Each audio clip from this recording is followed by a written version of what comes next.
Yeah, I checked my calendar and it's April 2019 is the last time I stood in this room and gave a talk. And I gave a talk about Chatham Island, which is this little island group here. And so it's purely by coincidence that today I'm going to talk about the big green triangular area to the north of the Chathams. I've got about 30 slides lined up, so it's not a massive talk. It's also a fairly light talk, no equations in this one. And it's, yeah, I want to give an idea of the discovery and exploration and progress we've made in this area, the green area, over the last 30 years. We're going to view how things have changed. And also, flavor of some of the current unknowns and current topics in research as well. So it's basically going to be a chronological talk, fairly light, but hopefully informative, and you'll know a bit more about this area and the plateau and its importance at the end of 40 minutes, the way it takes. So basically we're going to start before the plateau was discovered. What did we have on the maps before then? And then progress forward in time. This is a very selective look. It's not a comprehensive, total geoscience picture of the geology, geophysics, 3 dimensions of the plateau. It's really just the places that Plateau and I have met, if you like, which tend to be on the geological side and all with working with colleagues. So it is selective, but nonetheless, give you an idea. Well, when I first came to New Zealand on a postdoc, there was no such thing as the Hikurangi Plateau. And bathymetric maps showed an area of maybe slight elevation north of the pale blues, north of Chatham Rise, but nothing special about a gradient there. The map on the lower left, there's a few arrows going around. The oceanographers had some idea that the deep western boundary current was controlled by some a bathymetric feature that tracked the currents, but nothing worth putting or marking on a map at all. And tectonic maps, Russell Korsch, the familiar name to Australians, he was at Victoria University in New Zealand for a few years, worked with our grand old man of New Zealand geology, Harold Wellman. And yeah, there's a map there with just the word Pacific Ocean on the tectonic map. And likewise, this US geotectonic map just shows this area apparently of normal ocean crust offshore of the Hikurangi subduction zone. So this gets us up to the early 1990s. And then the 2 people who deserve credit for literally putting the Hikurangi Plateau on the map are my 2 GNS colleagues, Ray Wood and Brian Davey. Here's some old shots of them here. And they, in the late 80s, early 90s, they undertook some fairly standard geophysical, at the time, geophysical surveys off the east coast of New Zealand. So it involved, gravity, magnetic profiling, and reflection seismic work, fairly standard for the day. Ray's lowering something off the ship there. Anyone know what Brian's doing here? What he's about to do? About to fire up a Sonne buoy. So literally a rocket comes out of that tube, and it's a floating seismometer. So that goes behind the ship, and the ship moves on, and then with the explosions, they get a long baseline, and they get a little mini seismic diffraction survey out of it. So the Sonne buoys, they have a pretty low success rate actually with the cruises I've been on. But anyway, that's what Brian's doing there. And before you knew it, everyone was using Hikurangi Plateau. It appeared overnight, and ever since then, it's been a fairly stable and major feature of the tectonic maps around New Zealand. So 1992 is the year that you can pin. So only 30 years ago is when it first started appearing. You can see that triangular hashed area in a couple of papers by Brian and Ray. The middle one, Keith Lewis at Museum Oceanography Institute. Yep, he's got Hikurangi Plateau on, and yeah, we've, as I say, right up to the present day, and it's a major definable feature. Also known colloquially as the Hikurangi Triangle. Hikurangi Plateau for obvious reasons. Early work was purely geophysical. They identified it was thicker crust than usual based on the gravity modeling. And they had a few scratchy seismic lines. But the first sampling of the plateau didn't come until a few years later. And Brian and Ray brought me a big plastic Sonne tube full of these orange, horrible, wet, basaltic rocks to look at. I was in Lower Hutt at the time. And probably these are the first marine rocks, or offshore rocks I ever looked at. So, I mean, I've been on several voyages around Zealandia and that since then, but this was the first rocks from offshore I looked at in my career as a petrologist. So it was a fairly important turning point for me, career-wise. Map on the left there, there's the plateau. That's the best we could do at the time. There's no Zealandia continent then either. We're pretty lean days. There were no mid-ocean ridges. The spreading pattern in the Pacific was not well recognized at the time either. It was really pre-satellite gravity days. So yeah, we're in that kind of era. There's a picture of the rock we had, sort of an altered basalt. I've seen plenty of those in my life.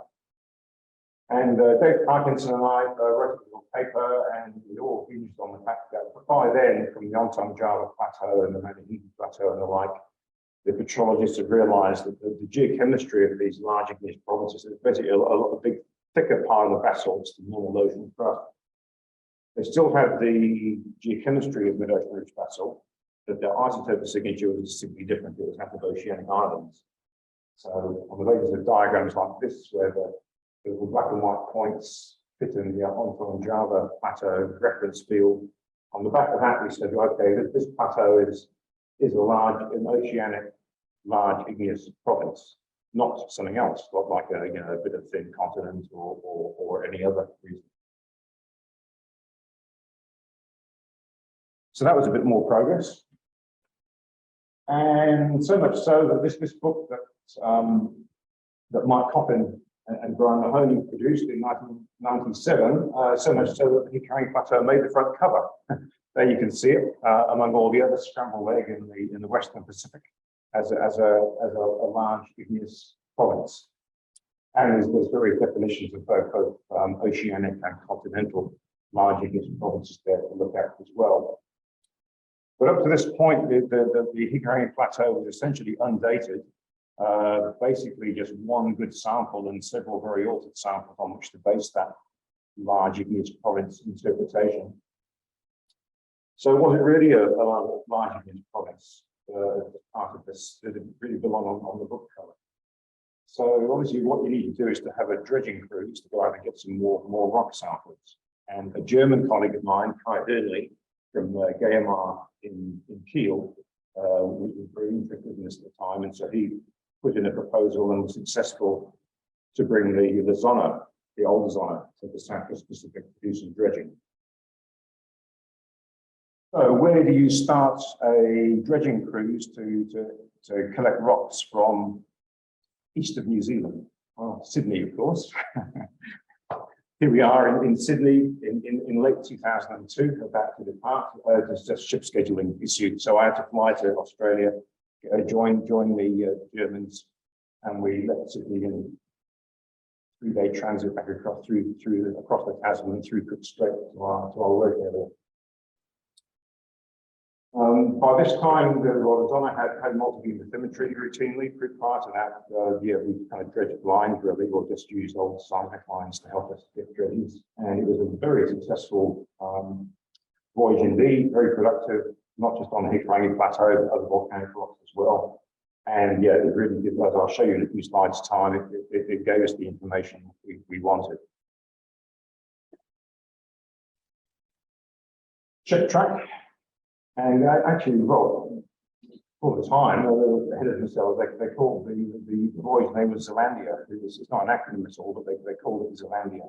Bruce Leyendijk's paper on Zealandia had come out a few years earlier, so that was already action, the idea of the Zealandia continent.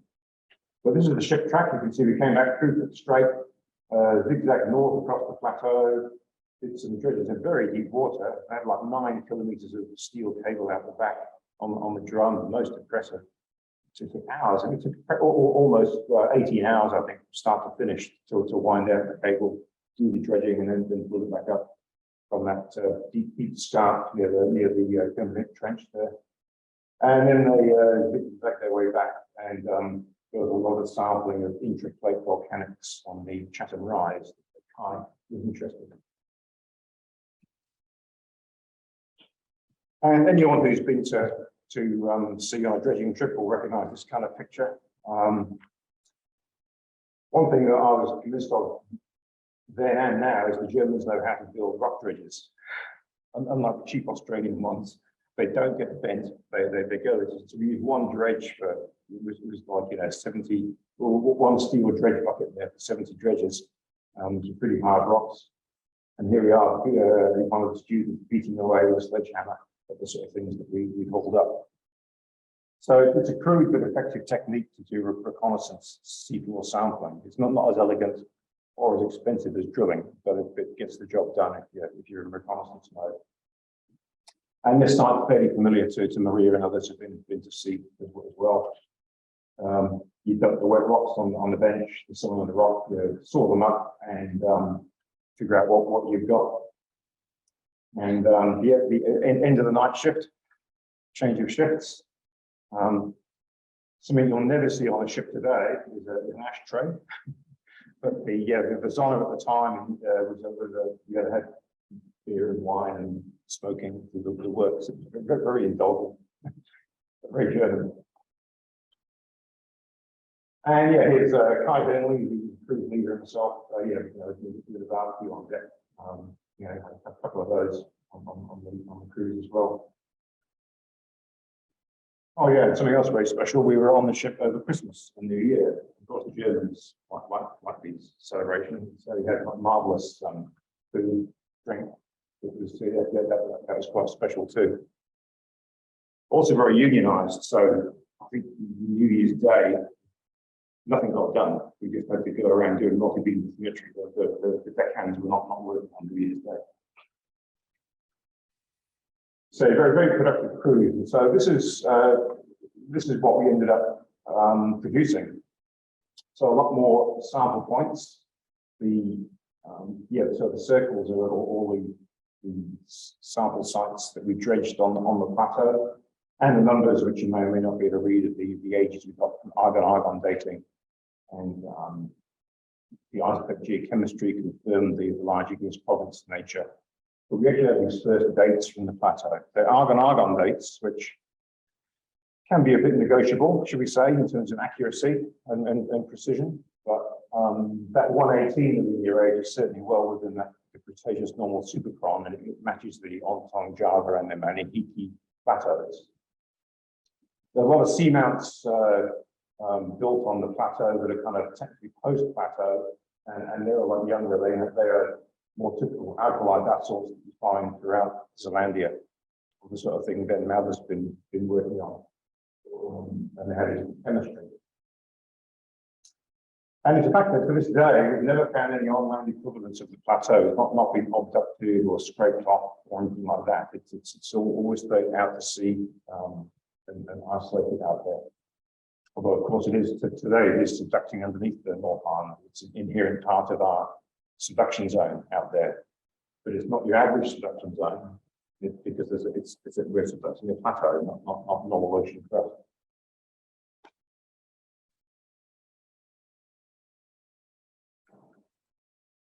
Right. So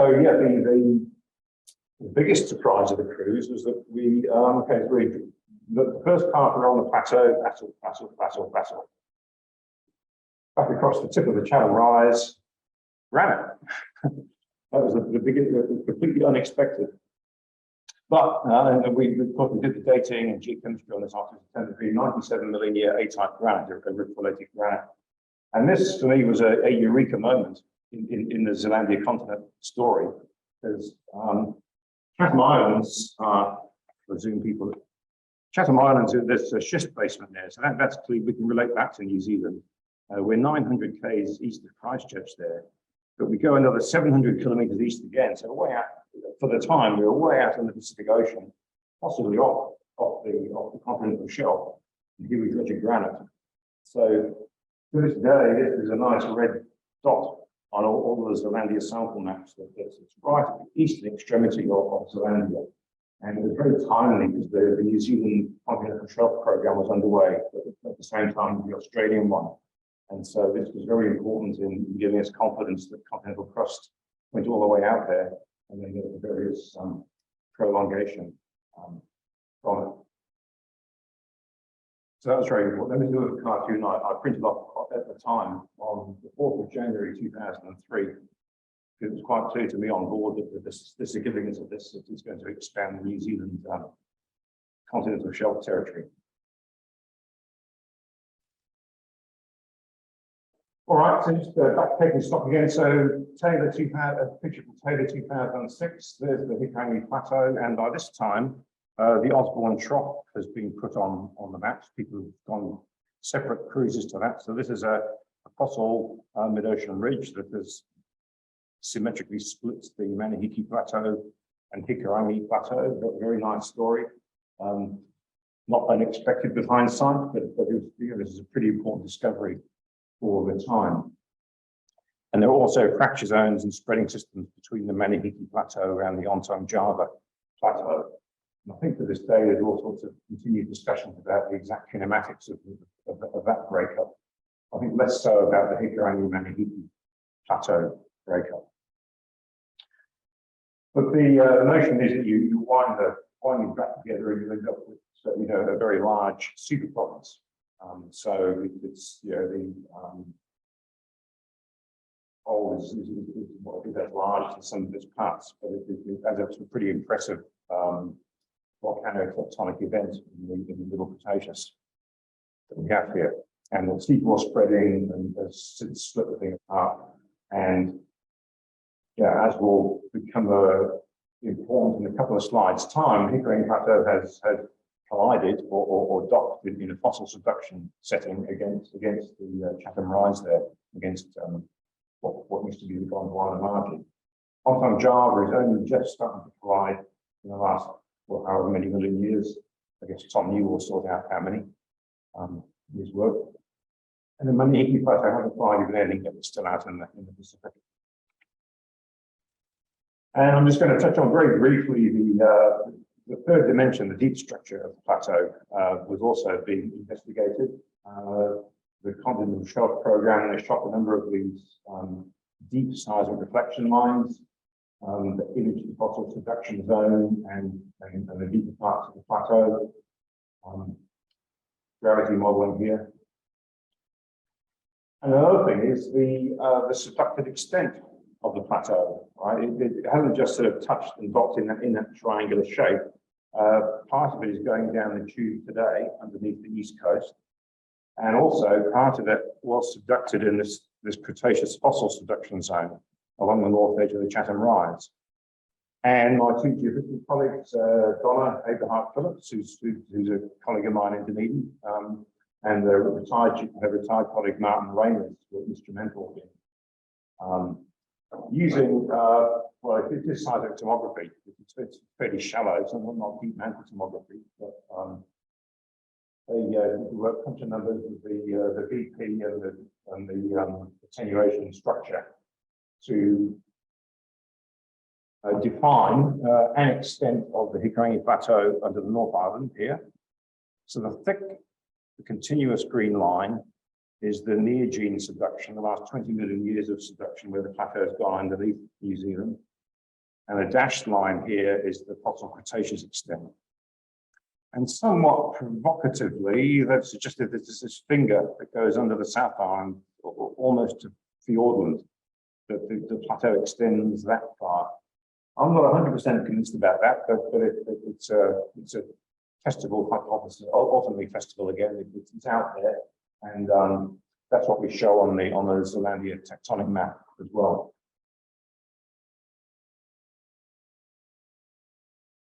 And yeah, so we can actually see the plateau directly underneath New Zealand, and we can see apparently see an hemisphere boundary. I'm not going to dwell on these aspects, sorry, for those of you who are looking forward to that. Move right on. So that's sort of brought us not quite up to date, but there's a couple of small side projects I have going on the plateau. That a couple of questions have always occurred to me that would like to sort out. And that is exactly when did this Cretaceous collision occur? I mean, the Cretaceous is a long epoch, right? 140 to 67 million years or so. An awful lot is happening in New Zealand geology in the Cretaceous. So yeah, we need to really screw that down as tightly as possible to understand what the plateau has done and what its implications are. And the other question is, can we actually, is there any way to test this, the extent of the green line there, the subsurface extent of the plateau? So a couple of attempts that I've made with colleagues to answer the first question is to go to the Chatham Islands again and do some thermochronology, the uplift of the Chatham Islands. And the second one, yeah, is to look at xenoliths. As many of you know, Zealandia and New Zealand peppered with volcanoes, and some of these volcanoes bring up xenoliths or pieces of the deep crust to the surface that we can, just like a dredge, you know, this fairly random sample bits that we can hold in our hands and pull apart, and analyze, and compare, contrast, correlate. So I'll just finish up the talk with a few slides. I should say, but for those who are looking at this in the future, on YouTube, the rest of this talk is indicative only. They're very provisional results. Don't quote me, things might change. First to the collision aspect, okay. You don't need, I'm not going to go line by line through all this, but there's basically three sort of age ranges or ideas for the collision of the plateau against the Chatham Rise margin. Chatham Rise was Zealandia, it was also on the supercontinent at the time. There's some very old ones, so yeah, greater than 108 million years or so. There's not too many of those. They're just very rough and ready, preliminary at the time, not really taken seriously. So that leaves two groups really. One lot cluster around between 95 and 105 million years, so 100 million years in round numbers. And the other lot tend to be much younger, around 85 million years in round numbers. Now, all these studies, what the basis for these is, they can see some geological event and they blame the plateau collision for it. All right, so none of these are direct observations. Ideally, what we want to do, classically in geology, we want to get the youngest rocks on the plateau and the youngest rocks on the plateau and the oldest rocks that cover them in unconformity, and then we have some simple, you know, stratigraphic relationship for them.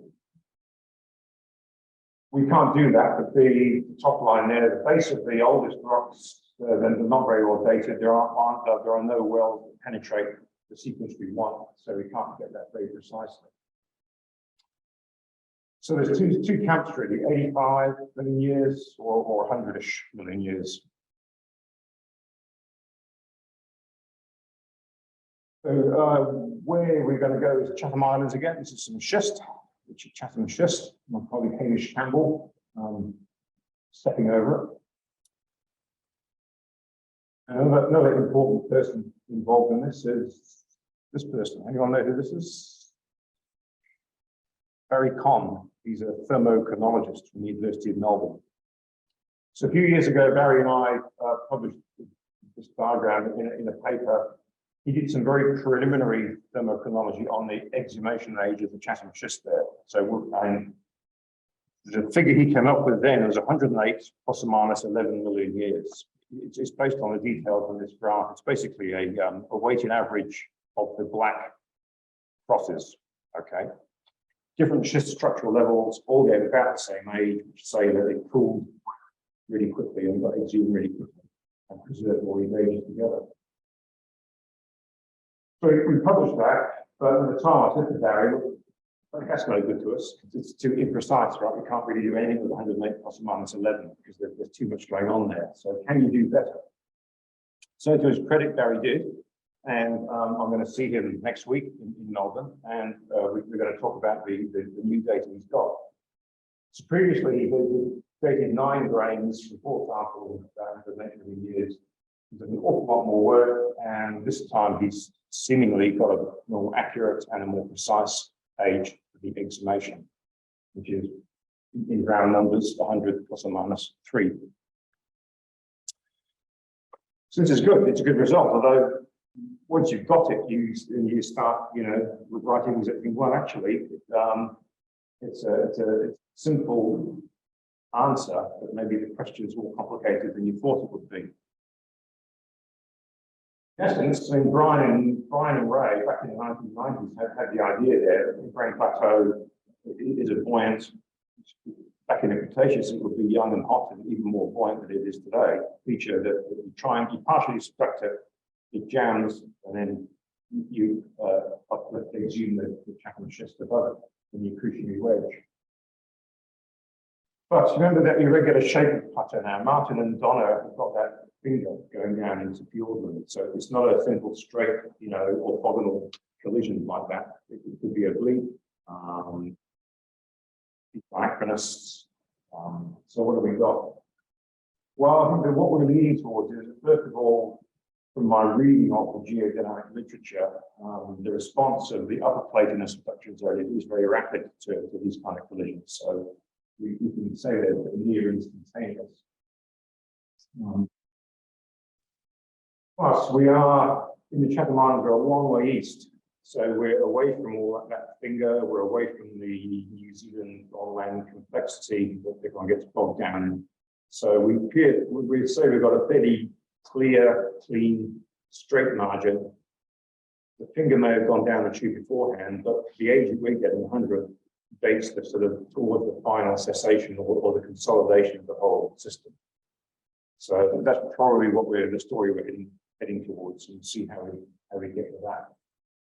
But I'd very much welcome any comments from people here in Sydney about angles we should take or things we should think about in terms of plus or minus 3 mean. Because of course, this again is not a direct measurement of the age of collision of the plateau. It's indirect, but you can't really get closer to it than the Chatham Islands. You're only about 30 kilometers vertically from the tip of the plateau. Okay. So it's as close as we'll get. So happy face, right? We think. Now, it's not such good news on this one. Right? The other question, this is finishing up the talk now. The xenoliths from volcanoes. So there's 2 samples we've got hold of, two sample sets. And one again from Chatham Island, which, according to the sketchy maps, should not be sampling Hikurangi Plateau, the plateaus to the north of it. And then Banks Peninsula near Christchurch. So these are the places that I've got material from. Cloudy easterly day on Banks Peninsula. These are xenoliths from the young basanite, and then some magnificent column jointed Cretaceous basalts in the Chatham. Sunny day. They are. The Chatham Island location is better known for its peridotite xenoliths, the green ones, rather than gabbros. But in both cases, I'm marking gabbros, these are thin sections, a millimeter. Gabbros because the gabbro you'd hope would match the basalts on the Hikurangi Plateau, plutonic versus volcanic matching. And I'm indebted to my Victoria University colleague from Charlier for the isotope data and for the work on this. This is still a work in progress. Reference lavas over there. This is one of the spirograms that geochemists show, right? We've seen all these before. So in terms of normalized concentrations, the Hikurangi Plateau lavas are kind of fairly flat, a little bit spiky. The banks of the Chatham Host lavas to these ends elevated, they're alkaline basalts. The gabbros we got look nothing like that. Well, that's fine because they are gabbros and they're fractionated a lot. They've got a lot of plagioclase in them, so you expect that to do a number on alkaline earth elements and europium and stuff like that. Right. But what Bruce is telling me is that remember it's the isotopes that are distinctive, strontium, neodymium, lead. You remember from the previous diagram, the large igneous province is clustered quite distinctively in strontium, neodymium space and also in lead space. And sadly, this should not be affected by this fractionation here. But sadly, Bruce tells me that they're all over the place on these diagrams. They scatter far and wide. So, unhappy face. Sadly, this looks like a bit of a blind alley or a negative result. But we've tried, and I think maybe some more effort could be put into this kind of thing. More samples might reveal it. But otherwise, we just have to rely on Donna and Martin's interpretation for the subducted extent of the plateau.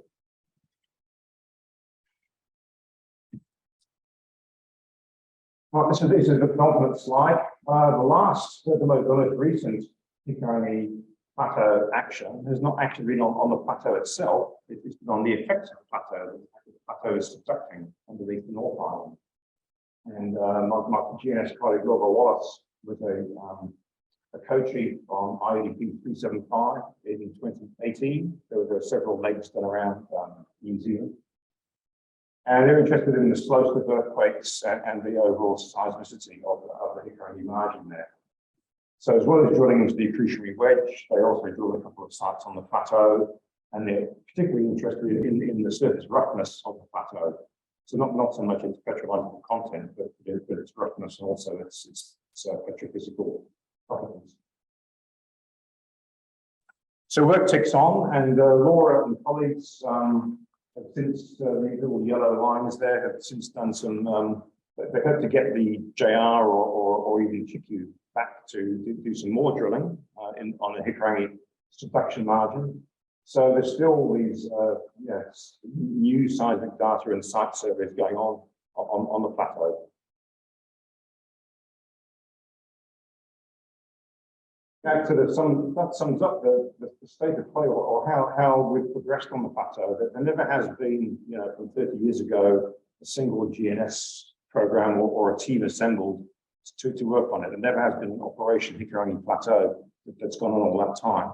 It's gone on in fits and starts by different groups being interested in this area for different reasons. But in a talk like this, you can look back and see the progress that's been made. And sure as anything, there'll be more and new things in the future. People will want to look at the plateau for new reasons and go out and make new explorations, both of its surface extent and of its subductive extent too. So thanks for your time. Hope you enjoyed that.